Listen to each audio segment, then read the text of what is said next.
My name is Robert, and 3 years ago, I met the woman I thought I would spend the rest of my life with. Jessica was everything I had ever wanted. Smart, funny, beautiful, and she made me feel like I could conquer the world. We got engaged 6 months ago, moved into a cozy 2-bedroom apartment in Portland, and started planning our future together. Life was good.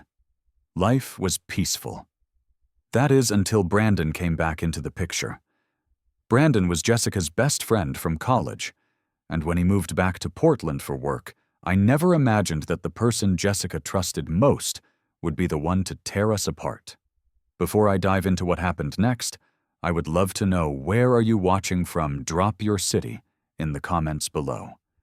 If you have ever dealt with someone trying to sabotage your relationship, hit that like button and subscribe. Trust me, you are going to want to hear how I handled this situation. Let's get into it. The first time I met Brandon was on a Thursday evening in late March.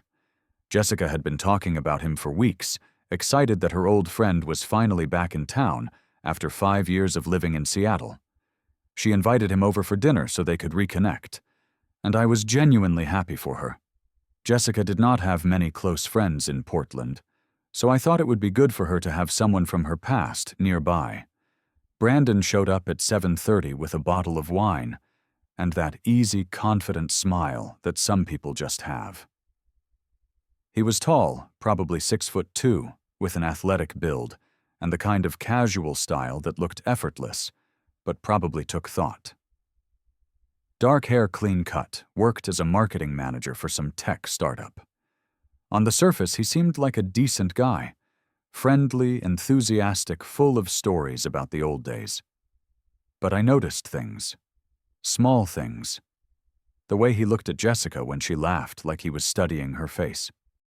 The way his hand would touch her shoulder when he made a point, lingering just a second too long.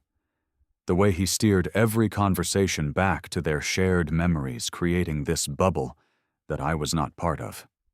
During dinner, they reminisced about college, late-night study sessions at the library, road trips to the coast. That time they drove to watch the sunrise at 3 in the morning just because they were young and spontaneous. Jessica was glowing, animated in a way I had not seen in weeks. We had been so busy with wedding planning and work that maybe we had forgotten to just have fun. I tried to join in. When Brandon mentioned their midnight drive to the coast, I said, "That sounds amazing. We should do that sometime, Jess." She smiled, but it was distracted. "Yeah, maybe." Her voice had that dreamy quality, like she was somewhere else entirely. Brandon stayed until almost midnight. After he left, Jessica was buzzing with energy, talking about how great it was to have him back, how much she had missed having someone who really understood her. I went to bed that night with a knot in my stomach I could not explain. The next week, Brandon started texting Jessica regularly. Nothing alarming at first. Just friendly check-ins, funny memes, invitations to grab coffee. Jessica explained he was going through a rough time. His girlfriend of 2 years had just broken up with him, and he was feeling lonely in a new city. I understood. I told her it was fine. Be there for your friend. That is what good people do. But then came the late-night phone calls. It was a Tuesday, 11:30 at night. We were in bed, and Jessica's phone lit up with Brandon's name. She glanced at it, then at me, then whispered, "I should take this. He is really struggling." She grabbed her phone and went out to the balcony. I lay there in the dark, watching the minutes tick by on the alarm clock. 11:45. Midnight. 12:15. Finally, at 12:37, she came back in, slipping under the covers without a word. The next morning, I asked casually, "Everything okay with Brandon?" Her response was defensive sharp, in a way that surprised me. "He needed someone to talk to. You are not going to be jealous of my best friend, are you?" "I am not jealous," I said, though the word stung. "I just wondered if he was okay." "He is fine. I am helping him through a tough time." She grabbed her coffee and left for work without kissing me goodbye. Over the next 2 weeks, the coffee meetings started. Jessica would text me from work saying she was meeting Brandon for a quick coffee to give him career advice. Then it became twice a week, then 3 times. Each time she came home, she seemed more distant. She would check her phone constantly during dinner, smiling at messages I was not part of. When I asked about her day, her answers got shorter. Then came the accusations. It was a Friday night. We had gone to our favorite Italian restaurant trying to reconnect over pasta and wine. On the drive home, I brought up wedding planning. We still had not booked a venue, and our target date was only 11 months away. We should probably start looking at places soon, I said, keeping my tone light. Maybe this weekend we could visit a few. Jessica's whole body tensed. Why are you always pressuring me? I blinked, caught off guard. I am not pressuring you. We just need to start planning. Brandon said you might do this. Her voice was cold, accusatory. He said you are always controlling about timelines. My hands tightened on the steering wheel. This was the first time Brandon's influence had been this obvious, this direct. What exactly did Brandon say about me? He is just looking out for me. He noticed some things. What things? Jessica stared out the window. Yeah. Like how you always want to know where I am, how you get upset when I spend time with friends. I pulled into our parking spot and turned off the engine, my mind racing. Jessica, I ask where you are so I can plan dinner or know when you will be home. That is not controlling. And I have never been upset about you spending time with friends. The only time I have said anything is when you cancel our plans to see Brandon at the last minute. See, you are doing it again, making it about him instead of taking responsibility for your behavior. We went to bed angry that night. Jessica faced the wall, and I lay awake until 3 in the morning replaying every interaction of the past month, trying to find where I had gone wrong. Week 6 was when everything accelerated. Jessica started picking fights about everything. I left a mug in the sink overnight, and she exploded saying I expected her to clean up after me. I forgot to ask about her day the second I walked in the door, and she said I was self-centered. I suggested staying in to watch a movie instead of going to a crowded bar, and she accused me of isolating her from the world. The dishes fight was the worst. It was a Saturday morning. I had loaded the dishwasher the night before, but left a few pots in the sink because I was exhausted from a 12-hour workday. I planned to hand wash them after coffee. Jessica came into the kitchen, saw the pots, and her face transformed. This is exactly what I am talking about. You expect me to clean up after you? I was going to do it this morning. I was tired last night. That is what you always say. Brandon said this is a sign of someone who does not respect their partner. My patience snapped. Brandon said Jessica Brandon does not live here. He does not know our daily life. He does not see that I do laundry, vacuum, cook dinner 4 nights a week. He does not know anything except what you tell him, and apparently you are only telling him the bad parts. He knows toxic behavior when he sees it. He went through this with his ex. Maybe Brandon should focus on his own failed relationships instead of destroying ours. Jessica's eyes went cold. Do not talk about him like that. At least he is honest with me. She grabbed her purse and slammed the bedroom door so hard a picture frame fell off the wall. She left to meet Brandon. She was gone for 6 hours. The following Thursday changed everything. Jessica came home at 9:15, which meant she had been with Brandon since leaving work at 5. 4 hours. 4 hours of him whispering poison into her ear. She sat me down on the couch, her face serious, and said the words that shattered my world. Robert, I think I need some time apart, to clear my head. My heart dropped into my stomach. What? Why? Brandon helped me see that I have been ignoring red flags. What red flags, Jessica, please talk to me. What have I done? She looked at me like I was a stranger. You are controlling. You isolate me from my friends. You manipulate me with guilt. You do not support my independence." Every word felt like a knife. "Can you give me one specific example of any of these things?" She faltered, her mouth opening and closing.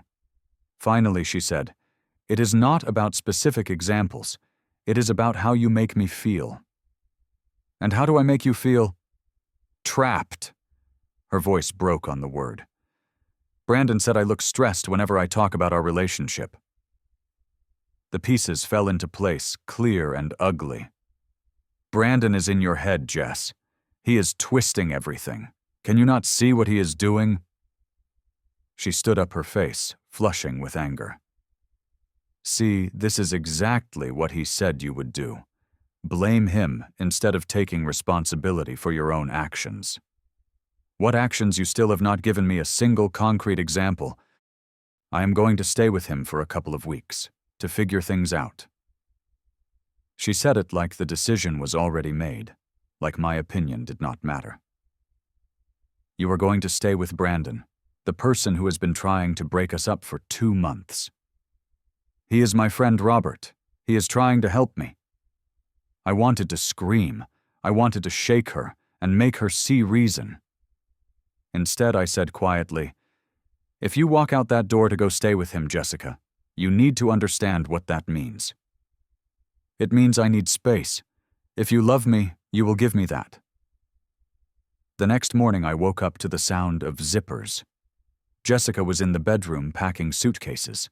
She moved methodically, folding clothes, gathering toiletries, unplugging her laptop charger. I stood in the doorway, watching my throat tight. "Please do not do this," I said. "Let's talk to someone, a counselor, a therapist, anyone." "I need space, Robert. That is all." But her hands were shaking as she packed. She left her engagement ring on the kitchen counter. The small diamond caught the morning light, and seeing it there abandoned made my chest feel like it was caving in. "Are we done?" I asked, my voice barely above a whisper. "I do not know. I just need to think." Brandon arrived 15 minutes later. I heard his truck pull up, heard his footsteps on the stairs. He knocked, and Jessica opened the door before I could. He walked in holding 2 coffee cups, handing one to Jessica, with a soft smile that made my blood boil. "Ready?" he asked her, not even looking at me. "Yeah." She grabbed her suitcases. Brandon finally glanced my way, and I saw it. The smirk, the victory in his eyes. "Take care, man. She will reach out when she is ready." He helped her carry the suitcases down. I stood at the window and watched them load everything into his truck. Watched Jessica get into the passenger seat. Watched them drive away. I sat on the couch for 3 hours, staring at that engagement ring, trying to comprehend how 2 months could erase 3 years. The first weekend was torture. Friday night, Saturday, Sunday morning. No calls, no texts. Nothing. I did not sleep. Every time I closed my eyes, I saw Brandon's smirk. I checked my phone obsessively, picking it up every 5 minutes to see if Jessica had reached out. Sunday afternoon, my phone finally buzzed. "I need to come by Tuesday to get more clothes," I typed back. "Okay." 3 dots appeared, disappeared, appeared again. "Can you not be there? I think it is better if we do not see each other right now." I stared at that message for a full minute. She wanted access to the apartment, to the life we had built, but she did not want to see me. She wanted the convenience without the confrontation. Brandon was probably sitting right next to her, coaching her on what to say. Something inside me shifted. Hardened. I had spent 2 months watching this happen, trying to be understanding, trying to give her space and trust that she would see through Brandon's manipulation. I had been patient, accommodating, gentle. And where had it gotten me alone in an apartment that felt haunted, staring at an engagement ring that symbolized broken promises? Fine. If Jessica wanted space, I would give her space. Real space. Monday morning, I called a locksmith. He arrived at 10 and changed every lock on the apartment. Front door, back door, even the storage unit lock. It cost $280, worth every penny. Then I sat down at my laptop and started documenting. I pulled up the lease agreement. My name only. I found every utility bill from the past 6 months. Electric, water, internet, trash service, all in my name, all paid from my bank account. I gathered rent receipts, $1,800 a month paid entirely by me for the past 6 months since we got engaged and she moved in. I created a spreadsheet. Line by line, I itemized everything. Rent, utilities, the security deposit I had paid 2 years ago. I calculated Jessica's actual financial contribution to our household. Groceries occasionally, maybe $100 a month. She split dinners out sometimes, but not consistently. In 6 months, she had contributed maybe $1,000 total to a household that cost over $12,000 to maintain. I sat back and looked at the numbers. $12,300. That was the cost of loving Jessica, of providing a home for us to build a future in. A future she had just walked away from because her best friend convinced her I was the problem. I opened my email and typed, Subject: living expenses. For Jessica, hi Brandon. Since you have convinced Jessica that I am toxic and that she needs to stay with you to clear her head, I am assuming you have also volunteered to cover her living expenses going forward. Attached, you will find a detailed breakdown of costs for the 6 months Jessica has lived in my apartment. As you know best what is good for her, I am sure you will agree these expenses should be covered by whoever she is staying with. Total amount $12,300.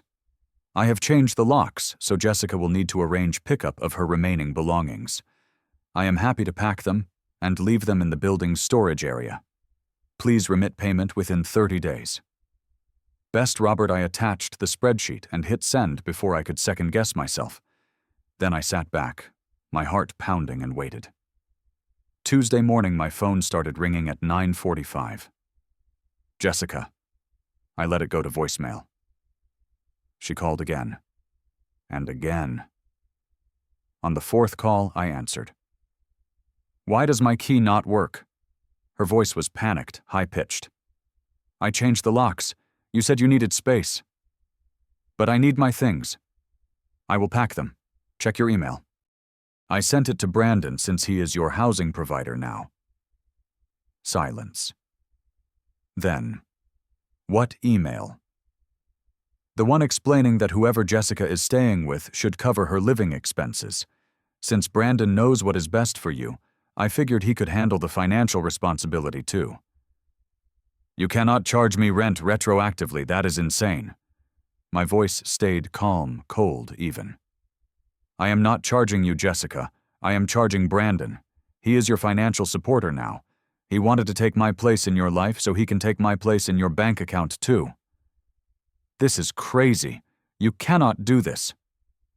What is crazy is someone convincing my fiancé to leave based on lies. What is crazy is expecting me to subsidize your journey of self-discovery while you live with another man. What is crazy is being treated like a villain when all I ever did was love you and provide for you. She hung up.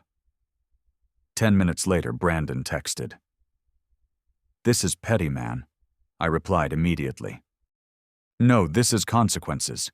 You wanted to play house with my fiancé, now you can pay for it. I am not paying anything. Then she cannot stay with you. Simple. He did not respond. Jessica stayed with Brandon anyway. I heard nothing from either of them for days. I used the silence to focus on myself. I went to the gym every morning, pushing my body until my mind went quiet. I reorganized the apartment, removing pictures of Jessica from the walls, packing away her remaining toiletries and clothes into boxes labeled with her name. I called my friends Mark and David, guys I had not seen much since the engagement, because Jessica always wanted to do couple things. We grabbed beers, played basketball, talked about everything except my crumbling relationship. I also started therapy. I needed to know if Brandon was right. Was I controlling, manipulative, toxic? My therapist, Dr. Patterson, listened to everything and then asked me simple questions. Did I track Jessica's location without her knowledge? No. Did I control who she could see or talk to? No. Did I make decisions for her without her input? No. Did I guilt her for having a life outside our relationship? No. What I had done was ask reasonable questions about plans so I could coordinate my own schedule. I had expressed concern when her best friend started monopolizing all her time and filling her head with doubts. I had wanted to spend quality time with my fiancé. None of that was toxic. It was normal. It was healthy. While I was healing, Jessica was getting a reality check. I did not learn this until later, but her experience at Brandon's apartment was not what she expected. His place was a studio cluttered with dirty laundry and unwashed dishes piled in the sink. Brandon stayed up until 2 a.m. gaming with his headset on, yelling at his screen, while she tried to sleep on his lumpy couch. He slept until noon most days, leaving her alone in his messy apartment with nothing to do. And the kicker, he expected her to cook and clean.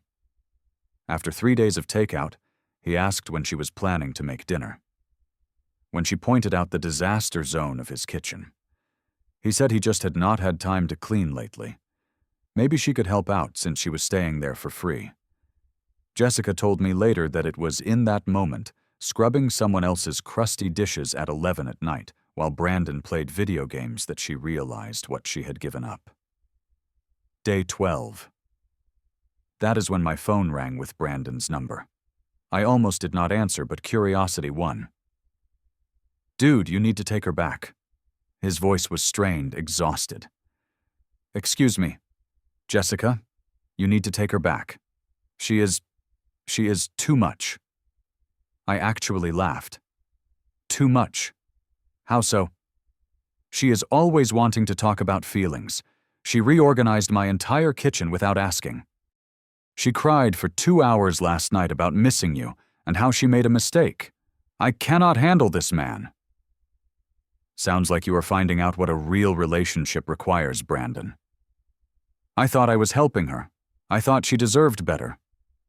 No, I said, my voice hard. You wanted her for yourself. You thought if you could make her doubt me, doubt us, she would see you as the hero and fall into your arms. But now you realize you cannot actually handle having her. Because having someone is work. It is communication and compromise and showing up every single day. You wanted the idea of Jessica, not the reality. I messed up, okay? Can you take her back? That is not your decision to make. I hung up. 2 days later, Jessica called. I could hear the tears in her voice before she even spoke. Robert, I made a terrible mistake. I did not interrupt. I let her talk. She told me everything. How Brandon had confessed on day 10 that he had always had feelings for her. How he thought if they lived together, she would see what she had been missing all these years. How he had systematically planted doubts about me using therapy language and pop psychology to make normal relationship behaviors sound toxic. How he had convinced her that his obsession was concern. I should have trusted you, she whispered. You never did any of the things he said you did. I let him get in my head. I sat with the phone pressed to my ear, listening to Jessica cry, and felt absolutely nothing. No anger, no satisfaction, no love, just emptiness. I appreciate the apology, Jess, I finally said, but I need time now. I understand. I will wait, however long it takes. You chose to believe someone who barely knows our life together over someone who lived it with you every day. You chose to believe I was manipulating you instead of just asking me directly about your concerns. You left our home, left our engagement, left me because it was easier to trust his poison than to trust 3 years of us. I know. I know I did, and I hate myself for it. That hurt more than you leaving Jessica. The fact that you thought so little of me, of what we built together, that you could just walk away based on someone else's opinion. She was quiet for a long time. Then she asked, "Is there any chance for us?" I looked around the apartment, at the empty walls where our photos used to hang, at the kitchen where we used to cook together, at the couch where we used to plan our future. I do not know. I really do not know. We talked for another 20 minutes. She told me Brandon had essentially kicked her out after their argument, and she was staying with a female coworker now. She told me she had blocked his number. She told me she understood if I never wanted to see her again. When we hung up, I sat in the silence and thought about everything I had learned. I learned that real love means trusting your partner over outside voices, no matter how convincing they sound. I learned that my worth is not determined by someone else's ability to see it. I learned that sometimes you have to let people make their own mistakes even when it destroys you in the process. I learned that I deserve someone who chooses me not just once, but every single day. Someone who does not need space from me, but space with me. Someone who sees doubt and runs toward me to talk it through, not away from me to process with someone else. Did Jessica and I get back together? That is still being written. We are in couples counseling now, taking it one session at a time. Some days I think we might make it. Other days I am not sure I will ever fully trust her again. But I know this: I will never again accept being treated as guilty without evidence. I will never again allow someone to paint me as a villain while I am standing right there ready to defend myself. As for Brandon, last I heard he moved back to Seattle. Turns out when you spend all your energy destroying someone else's relationship, you do not have much left to build your own life. Sometimes the trash really does take itself out, and sometimes you have to lock the door behind it. So here is my question for you. Have you ever had someone try to sabotage your relationship? How did you handle it? Drop your story in the comments, because I know I am not the only one who has been through this. If this story resonated with you, smash that like button and subscribe for more real-life stories. Share this with someone who needs to hear it, maybe someone who is dealing with a toxic friend situation right now. Thank you for listening to my story, and remember, trust is built in moments, but destroyed in seconds. Protect your relationships from people who do not have your best interests at heart. Take care of yourselves out there, and I will see you in the next one.